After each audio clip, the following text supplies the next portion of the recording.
Good morning. আজকে সকাল সকাল দেখো রাজমা হচ্ছে। মাকে বললাম যে একটু রাজমা বানাও, মা আগে কখনোই বানায়নি, জানি না সিদ্ধ হয়েছে কি হয়নি, কারণ আমি আগে ভিজিয়ে রাখিনি। তো না ভিজালে কি সিদ্ধ হয় না? তোমরা কমেন্টে জানিও আমাকে। সিদ্ধ হয়েছে? দাও তো। বাবা কি গরম।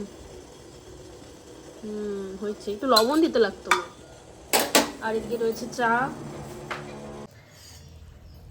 Hello, good morning. তো সকালে ঘুম থেকে উঠে আগে বিছানাপত্র সব পরিষ্কার করে নিয়েছি, আর এখন মা বানিয়েছে চা। তার সাথে আজকে মা কখনো রাজমা বানায়নি, আমি এই প্রথমবার রাজমা নিয়ে এসেছি, মাকে বললাম বানাও রাজমাটা। আজকে বসিয়েছে। আর আমি সব থেকে কী করেছি, রাজমাটা আগের দিন তো ভেজাতে লাগে, সেটা ভেজাইনি। তো ওখানে একটু ওই জন্য সিদ্ধ হতে একটু সময় লাগছে। আমার চা, আমি কিন্তু এতটা চা খাবো না, জাস্ট বিস্কুট দুটো খেয়ে আর চা খাবো না।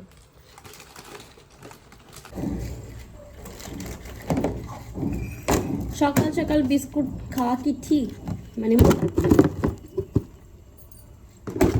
সকাল সকাল বিস্কুট খাওয়া কি ঠিক? মোটা হয়ে যায়।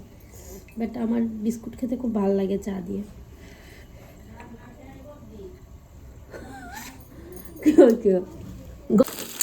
তো দেখো, মা প্রথমে তেজপাতা দিয়ে ফোড়ন দিয়ে দিল, আর আছে এখানে রসুন, পেঁয়াজ, কাঁচা লঙ্কা, ভালো করে এটাকে মিক্স করে নিবে। আজকে টমেটো নেই, তো রাজমার মধ্যে টমেটো দিতে পারবে না।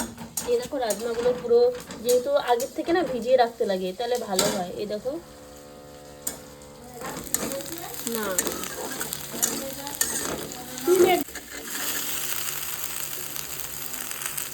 তো দিয়ে দিচ্ছে এখন রাজমাটা।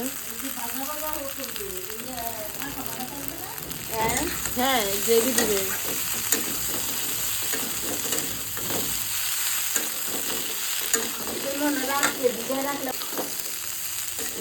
প্রায় হয়ে এসছে।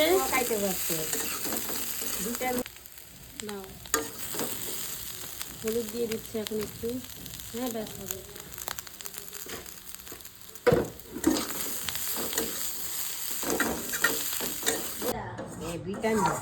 এই যে আমার রাজমা রেডি, রসুন পেঁয়াজ দিয়ে। বলি, হাতে নিয়ে নিয়েছি রুটি। ভালো হয় না রুটি?